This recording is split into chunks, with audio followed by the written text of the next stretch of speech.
যেই সমস্ত পুরুষরা তার অধীনস্থ মহিলা সমাজকে পর্দায় রাখে না, ওই সমস্ত পুরুষদেরকেই দায়ুস বলা হয়।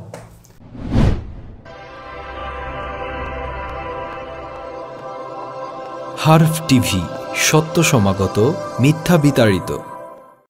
দ্বীনি ইলমকে জানতে হবে, শিখতে হবে আজ মোদের এই ধ্যান।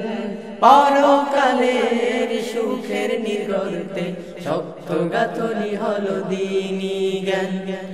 এলো সবার তরে, এলো সবার তরে মুক্তির সন্ধান, মুক্তির সন্ধান, মুক্তির সন্ধান, মুক্তির সন্ধান, মুক্তির সন্ধান, মুক্তির সন্ধান। পবিত্র মাহে রমজানের দ্বীনি শিক্ষার আসর মুক্তির সন্ধান, মুক্তির সন্ধান, স্পন্সর্ড বাই মুআমালা টেবিল ব্যাংক। ইফতারের পূর্ব মুহূর্তে সকলকে অভিনন্দন। পবিত্র মাহে রমাদান, বরকতপূর্ণ মাস, ফজিলতপূর্ণ মাস।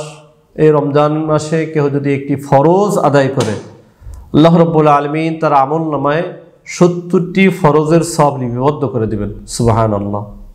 দুনিয়ার কোনো মানুষ যদি বলে যে ডিসেম্বর মাস বা জানুয়ারি মাস, এই মাসে তোমাদের বেতন 70 গুণ দেওয়া হবে, মানুষ অপেক্ষা করে ওই দিনটা কবে আসবে, ওই মাসটা কবে আসবে, কাউন্টডাউন শুরু করে দেয়, আর মাত্র এই কয়েকদিন বাকি আছে। দুনিয়ার মানুষের কমিটমেন্ট ঠিক থাকে না।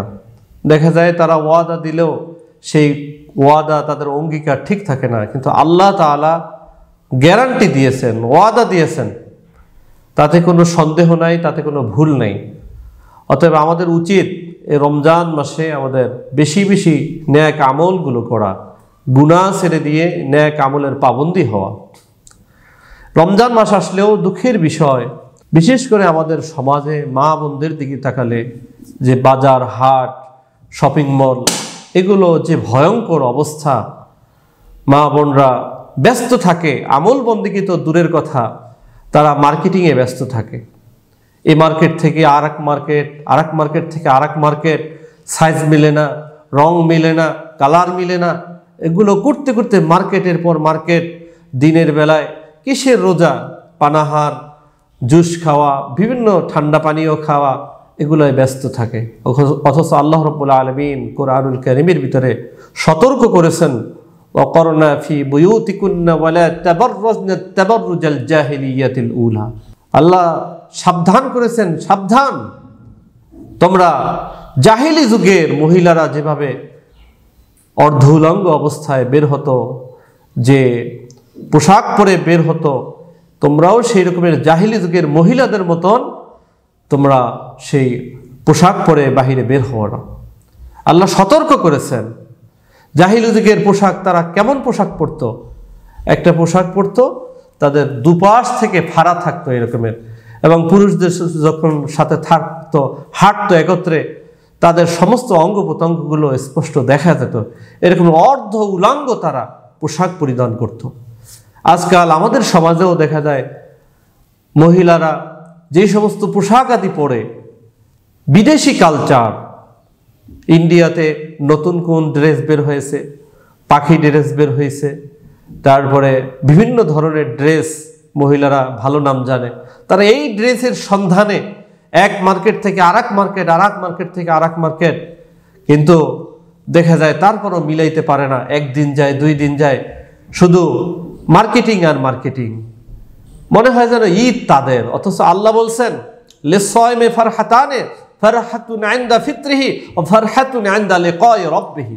ঈদের আনন্দ তো তাদের জন্য, রোজাদারের জন্য, যখন ইফতার, এই ইফতার দ্বারা সন্ধ্যার ইফতার এবং ঈদের ইফতার। ঈদের দিন তো আসলে প্রকৃত আনন্দ তাদের জন্য যারা রমজান মাস আল্লাহর বিধান অনুযায়ী পালন করতে পেরেছে এবং আল্লাহ তাআলার দরবারে মুক্তি মিলেছে, তওবা মিলেছে, তাদেরই তো আনন্দ। যদি তওবা না হয়, আল্লাহ গুনাহ যদি মাফ না করেন, কিসের আনন্দ?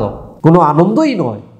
এজন্য আমরা হয়তোবা মনে করি যারা মার্কেটিং করে, যারা বড় বড় শপিং মল থেকে উন্নত মানের কাপড় চোপড় ক্রয় করে, তাদের ভিতরেই তো আনন্দ। আসলে প্রকৃত আনন্দ তাদের যারা রমজান মাস আল্লাহর বিধান অনুযায়ী পালন করে আল্লাহর দরবার থেকে মুক্তি মিলেছে, তাদের জন্যই হচ্ছে আসলে প্রকৃত আনন্দ।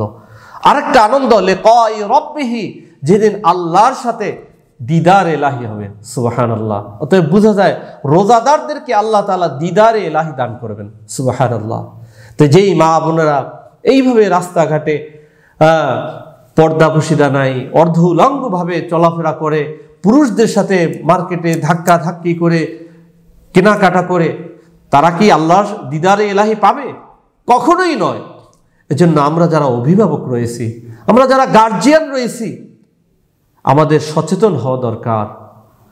আমরা মনে করি মহিলারা দায়ুস, কিন্তু আসলে প্রকৃত মহিলারা দায়ুস নয়। দায়ুস হচ্ছে তারা, যেই সমস্ত পুরুষরা তার অধীনস্থ মহিলা সমাজকে পর্দায় রাখে না, ওই সমস্ত পুরুষদেরকেই দায়ুস বলা হয়। হাদিসে লেখা আছে আদ-দায়ুসু লা ইয়াদখুলুল জান্নাহ, যারা দায়ুস শ্রেণীভুক্ত তারা জান্নাতে প্রবেশ করতে পারবে না, জান্নাতের সুঘ্রাণও তারা পাবে না। নাউজুবিল্লাহ। তাহলে জান্নাতের সুঘ্রাণ পাওয়া যাবে 500 বছরের রাস্তার দূর থেকে। আপনি আমি কয় শত বছর পর্যন্ত যাইতে পারবো? আমাদের হায়াত তো আগে 500 বছর থাকতে হবে, তারপরে না 500 বছর রাস্তা পার হওয়া যায়। এই 500 বছরের রাস্তার দূর থেকে জান্নাতের সুঘ্রাণ পাওয়া যাবে, কিন্তু যারা দায়ুস শ্রেণীভুক্ত হবে তারা জান্নাতে প্রবেশও করতে পারবে না, এমনকি জান্নাতের সুঘ্রাণও তারা পাবে না। এবং সালাসাতু ক্বাদ হারামাল্লাহু আলাইহিমুল জান্নাহ, আল্লাহর হাবিব জানিয়ে দিয়েছেন 3 দল লোকের উপরে জান্নাত আল্লাহ হারাম ঘোষণা করেছেন। তার ভিতরে এক দল হচ্ছে যারা দায়ুস শ্রেণীভুক্ত, তারা জান্নাতে প্রবেশ করতে পারবে না। কত ভয়ঙ্কর কথা! আল্লাহ শুধু মহিলাদের জন্য পর্দা করেন নাই, পুরুষদের জন্য পর্দা করেছেন।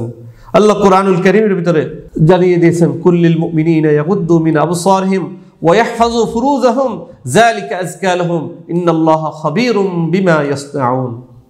আল্লাহ জানিয়ে দিয়েছেন যে পুরুষ যারা রয়েছে তারাও যেন পর্দা সহকারে চলে। দেখা যায় শ্বশুর বাড়ির আনন্দ বেশি দিন থাকে না।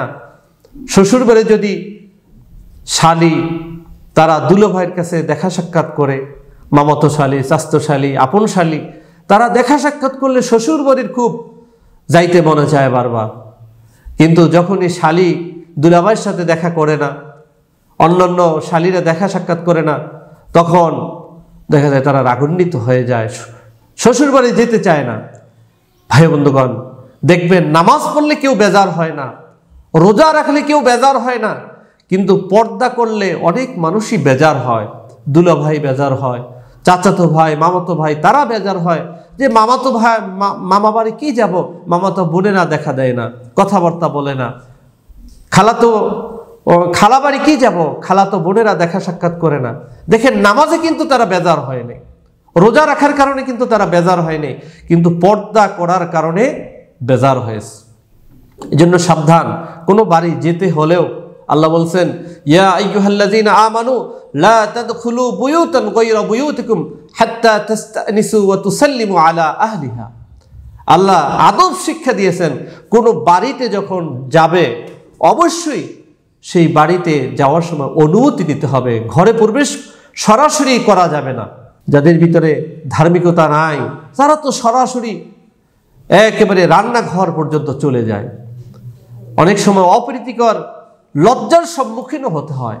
এজন্য আল্লাহর হাবিব সাহাবায়ে কেরাম রাদিয়াল্লাহু আনহুম তাদেরকে আদব শিখিয়ে দিয়েছেন, তোমরা যখন তোমার মায়ের ঘরে প্রবেশ করবে তখনও তার ঘরে অনুমতি নিয়ে প্রবেশ করো। আল্লাহর হাবিব যখন এই কথা বললেন, সাহাবায়ে কেরাম রাদিয়াল্লাহু বললেন ইয়া রাসূলুল্লাহ, মায়ের ঘর, সেখানেও অনুমতি নিয়ে প্রবেশ করতে হবে, এটা কেমন কথা? আল্লাহর হাবিব ধমক দিয়ে বললেন, তুমি কি তোমার মাকে বিবস্ত্র অবস্থায়, উলঙ্গ অবস্থায় দেখতে চাও? কেননা তার ঘরে সে তার কাপড় চোপড় ভালোভাবে ঢেকে নাও থাকতে পারে। তুমি ঢুকে পড়লা তার অনুমতি না নিয়ে, আওয়াজ না দিয়ে ঢুকে পড়লা, এমনও হতে পারে যার কারণে তুমিও লজ্জিত হলে, তোমার মাও তোমার সাথে লজ্জিত হতে হলো। এজন্য সাবধান, মায়ের ঘরে প্রবেশ করতে হলে যদি অনুমতি নিতে হয়, তাহলে আর অন্যান্য ঘরে কিভাবে অনুমতি নিতে হবে আগে অনুমতি চাইবে, সালাম দিবে। ফাইল্লাম তাজিদু আহাদান ফালা তাদখুলুহা, আল্লাহ বলছেন যদি সেখানে একজন কেউ না পাও তাহলে সাবধান, ওই বাড়িতে কোনো পুরুষ না থাকলে ঢুকো না, তুমি ফিরে আসো, এটাই তোমার জন্য কল্যাণ। ভাই বন্ধুগণ, এই সমস্ত এইভাবে পর্দা যারা না করে, যেই বাড়িতে এইভাবে প্রকাশ্যে ঢুকে পড়ে অনুমতি ছাড়া, সালাম না দিয়ে, অনুমতি না নিয়ে, পরবর্তীতে দেখা যায় এর মাধ্যমে এই শরীয়ী পর্দা ঘরে বাস্তবায়ন না থাকার কারণে পরকীয়ার জেরে অনেক পরিবার ধ্বংস হয়ে যায়, নষ্ট হয়ে যায়। আমাদের অনেক কিছু পরিবর্তন সামাজিকভাবে আনতে হবে। আমাদের যাদের মেয়ে রয়েছে, কন্যা রয়েছে, বোন রয়েছে, তাদের সতর্ক হতে হবে।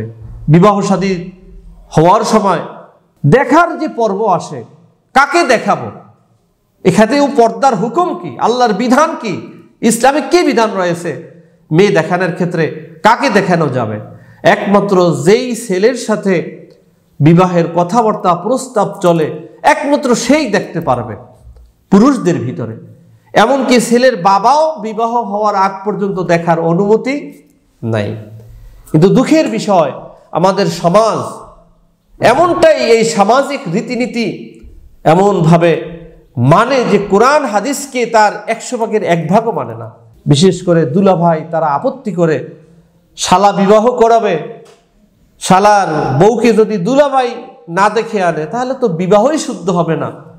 অনেক জায়গায় যদি এমন ভাবে যে না দুলাভাইকে দেখানো যাবে না, তাহলে দুলাভাই রাগ হয়ে চলে যায়, যা এই শালার বিবাহে আমি নাই।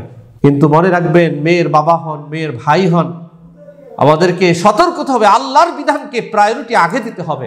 কেননা লা তাআতুল মাখলুকি ফি মাসিয়াতিল খালিক, আল্লাহকে বেজার করিয়া কোনো মাখলুককে খুশি করা জায়েজ নাই। আপনি সামাজিক রীতিনীতি বাস্তবায়ন করতে গিয়ে আপনি যদি আল্লাহর বিধানের পরিপন্থী শরীয়ত বিরোধী কাজ করলেন, তাই সেখানে দুনিয়ার মানুষকে খুশি করতে গেলেন, কিন্তু আল্লাহ যদি বেজার হয়ে যায়, আপনার পরকালে দুনিয়ার মানুষ আপনাকে আমাকে কোনো উপকার করতে পারবে না। এবং মনে রাখবেন, আল্লাহর বিধানের ভিতরেই কল্যাণ। যদি ওই একমাত্র ছেলেকে দেখান, এর মাধ্যমে বিবাহ হওয়ার সম্ভাবনা থাকে।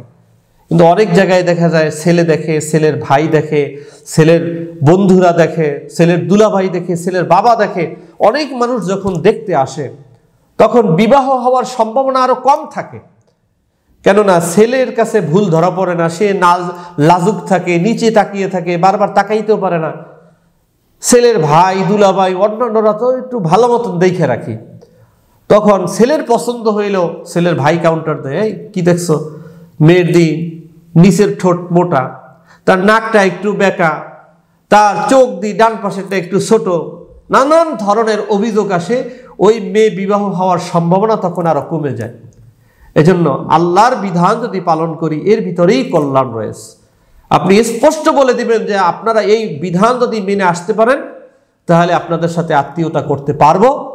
কিন্তু আমরা কি করি, আরে ছেলে টাকা পয়সা, ছেলের বাড়ি গাড়ি আছে, টাকা পয়সার মালিক, এক বাবার এক ছেলে, যাক একটু না হইলে আমার মেয়ে আলেমা হয়েছে, দিনদার হয়েছে, হাফেজা হয়েছে। কিন্তু দেখা যায় বিবাহ শাদী দেওয়ার সময় আমরা এই দিকে আর তাকাই না যে তাদের ভিতরে ধার্মিকতা আছে কিনা।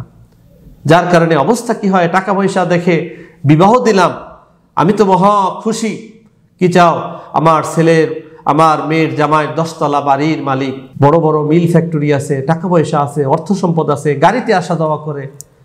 কিন্তু পরবর্তীতে এই সংসার টিকে না। ধর্মকর্ম না থাকলে, দিন ধর্ম না থাকলে সেখানে আস্তে আস্তে আল্লাহর গজবে দেখা যায় সেখানে পরকীয়া হয়। বন্ধু বান্ধবরা অনেক সময় এই সংসার তছনছ হয়ে যায়, ধ্বংস হয়ে যায়। এমনকি আমাদের আরো একটা বিষয় বলা দরকার, আমাদের বিবাহ শাদীর সময় মেয়ের কাছ থেকে যে অনুমতি আনতে যায়, সেখানে উকিল বানানো ঠিক আছে, কিন্তু উকিল বাবা যদি সে নিজস্ব মাহরাম না হয়, গায়রে মাহরাম হয়, তার সাথে দেখা দেওয়া হারাম। এমনকি কাজী সাহেব তিনিও যায় এজেন্ট আনতে, অনুমতি আনতে, এটা সম্পূর্ণ হারাম। একমাত্র আনতে পারবে নিজের বাবা যদি থাকে, দাদা থাকে, নানা থাকে, মামা থাকে, চাচা থাকে, তারা আনতে পারবে, ভাই থাকে।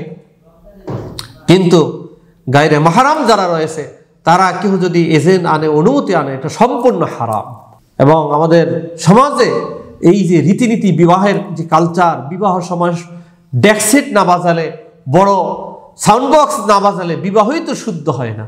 কিন্তু মনে রাখবেন, এইভাবে বিদেশি কালচারের মাধ্যমে আপনি যখন বিবাহ শাদী করাবেন, ওই পরিবার থেকে, ওই গর্ভ থেকে নেককার আল্লাহওয়ালা সন্তান কখনোই আশা করা যায় না। যেন বিবাহটা হতে হবে সাহাবায়ে কেরাম রাদিয়াল্লাহু আনহুমা, তারা কোন তরিকায়, সেই রসুলের তরিকায় কিভাবে বিবাহ করেছেন, বিবাহের অনুষ্ঠান কিভাবে করেছেন, অলিমা করেছেন। আমাদের দেশে তো মেয়ের বাবার বাড়ি 10টা অনুষ্ঠান হয়ে যায়, কিন্তু ছেলের বাড়ি একটা অনুষ্ঠান হয় না। এইভাবে মেয়ের ঘাড়ে চাপিয়ে দেওয়া হয়। সামাজিক রীতিনীতি বাস্তবায়ন করতে গিয়ে মেয়ের বাবা ঋণগ্রস্ত হয়ে যায়, সুদে টাকা আনে, তারপরে অনুষ্ঠান চালায়। এরপরে তো ডিমান্ড আছেই যে খাট পালং দিতে হবে, ছেলে বিদেশ থাকে বা ছেলে অনেক বড় চাকরি করে, তাকে একটা ভালো গাড়ি দিতে হবে, ভালো উপহার উপঢৌকন দিতে হবে। বিভিন্ন পণ প্রথা, যৌতুক প্রথা, যৌতুক টাকা ঠিক চায় না, কিন্তু বলে ছেলেটা লেখাপড়া করাইছি, বিদেশ পাঠাইছি, অথবা কমিটমেন্ট যে ছেলেটা বিদেশ পাঠাইতে হবে 5 লাখ টাকা দিয়ে। তারা চায় না, কিন্তু কৌশলে এইভাবে বিভিন্ন ছলছতরি করে মেয়ের বাবার উপরে চাপিয়ে দেওয়া হয়। ভাই বন্ধুগণ, যতদিন পর্যন্ত ইসলামিক হুকুমত বাস্তবায়ন না হবে, ততদিন পর্যন্ত সংসারে শান্তি ফিরে আসবে না। এবং ঘরে বাহিরে উভয় জায়গায় যদি আমরা শরীআই পর্দার ব্যবস্থা আমরা না করতে পারি, তাহলে দিন দিন সমাজ অধঃপতন যাবে। পরকীয়া, ইফটিজিং, এগুলো কখনোই বন্ধ হবে না। আপনি যত আইন করেন, যত জরিমানা বাস্তবায়ন করেন, কিন্তু যতদিন পর্যন্ত শরীআই পর্দার ব্যবস্থা না করবেন, ততদিন পর্যন্ত পরকীয়ার বলি বন্ধ হবে না। দেখা যায় এই বেপর্দার কারণে পরকীয়ার বলি হয় স্ত্রীর হাতে স্বামী খুন, স্বামীর হাতে স্ত্রী খুন। পরকীয়ার বলি হয় মায়ের হাতে সন্তান খুন। কারণ মা অপকর্ম করেছে, পরকীয়ায় লিপ্ত হয়েছে, সন্তান দেখে ফেলেছে, বাঁচার জন্য, একটা অপরাধ থেকে বাঁচার জন্য আরো 10টা অপরাধ করে, এমনকি নিজের সন্তান পর্যন্ত মায়ের কাছে নিরাপদ নয়। আজকে এই পরকীয়ার কারণে আমরা প্রতিনিয়ত social media, electronic media, print মিডিয়ায় বিভিন্ন খবরগুলো আমরা দেখতে পাচ্ছি। এ থেকে বাঁচার উপায় হচ্ছে একটা, আমরা শরীআই পর্দা বাস্তবায়ন করব। আমাদের পরিবার, আমাদের মা, একটা পরিবার, একটা মহিলা 4টা পুরুষকে জাহান্নামে নিয়ে যাবে। 1 নম্বরে বাবাকে আসামি করবে, 2 নম্বরে ভাইকে আসামি করবে, 3 নম্বরে স্বামীকে আসামি করবে, 4 নম্বরে সন্তানকে আসামি করবে। একটা মহিলা শুধু বেপর্দার কারণে, যে আমার বাবা আমাকে পর্দায় রাখে নাই। দুনিয়াবী বিষয় অনেক সতর্ক করেছে, রেজাল্ট খারাপ করলে বাড়ি থেকে কত ধরনের ধমক, যে লেখাপড়া বন্ধ করে দেব, কিন্তু পর্দায় থাকি নাই। কই কোনোদিন বাবা তো আমাকে এমন কথা বলে নাই যে তুমি যদি পর্দায় না থাকো, মামাতো ভাই, খালাতো ভাই, ফুফাতো ভাই, তাদের সাথে দেখা সাক্ষাৎ বন্ধ না করো, তোমার খাবার বন্ধ করে দেব, আমার ঘরে স্থান নাই। এইভাবে ধমকি দেয় নাই। মামাতো ভাই, ফুফাতো ভাই, ক্লাস ফ্রেন্ড, তাদের সাথে কত আড্ডা মেরেছি। কই আমাদের গার্জিয়ান তো কখনোই আমাদেরকে বাধা দেয়নি। এইভাবে 4 জন ব্যক্তিকে, স্বামীর পরে সন্তান, এই 4 জন ব্যক্তিকে জাহান্নামে নিয়ে যাবে। নাজআলহুমা তাহতা আকদামিনা লিয়াকুনা মিনাল আসফালিন, যে তাদের এনে দেওয়া হোক তাদের বুকের উপর পাড়া দিয়ে তাদের সহ জাহান্নামে যাবে। অন্য আয়াতে বলেছেন ওয়াকালু রব্বানা ইন্না আতানা সাদাতানা ওয়া কুবরানা ফাআদুল্লুনা আস-সাবিলা রব্বানা আতিহিম দিফাইন মিনাল আযাব ওয়ালআনহুম লা'নান কাবীরা। এনে দেওয়া হোক ওই সমস্ত অভিভাবকদেরকে, যাদেরকে আমরা অভিভাবক মেনেছিলাম, গার্জিয়ান মেনেছিলাম, আমাদের মুরব্বী মেনেছিলাম, কিন্তু তারা আমাদেরকে ফাআদুল্লুনা আস-সাবিলা, আমাদেরকে তারা পথভ্রষ্ট করেছে, বিপদগামী করেছে। অতএব আমরা একা কেন জাহান্নামে যাব, তাদেরকে ডাবল শাস্তি দেওয়া হোক। নাউজুবিল্লাহ। ভাই বন্ধুগণ, এজন্য আসুন আমরা প্রত্যেকের পরিবারকে এই রমজান মাসে আমরা বাজার প্রয়োজন আমরা করি, আমরা পুরুষরা যাই এবং ঈদের আগেই যেখানে ভিড়াভিড় কম থাকবে আগেই আমরা ক্রয় করি, যাতে কোনো ধরনের আমাদের মহিলা সমাজ, কারণ এই বাজার করতে গিয়ে যেন গুনাহে লিপ্ত হয়ে আমার আখেরাতকে ধ্বংস না করি, আমার পরিবার যেন ধ্বংস না করি, এর মাধ্যমে দিন দিন অধঃপতনে যেন না যাই। আল্লাহ তাআলা আমাদের প্রত্যেকে এই রমজান মাসে গুনাহমুক্ত জীবন গড়ার এবং প্রত্যেকের ঘরে শরীআই পর্দা বাস্তবায়ন করার তৌফিক দান করুন। আমিন। ওয়া আখির দাওয়ানা আলহামদুলিল্লাহি রাব্বিল আলামিন। আসসালামু আলাইকুম ওয়া রাহমাতুল্লাহি ওয়া বারাকাতুহু।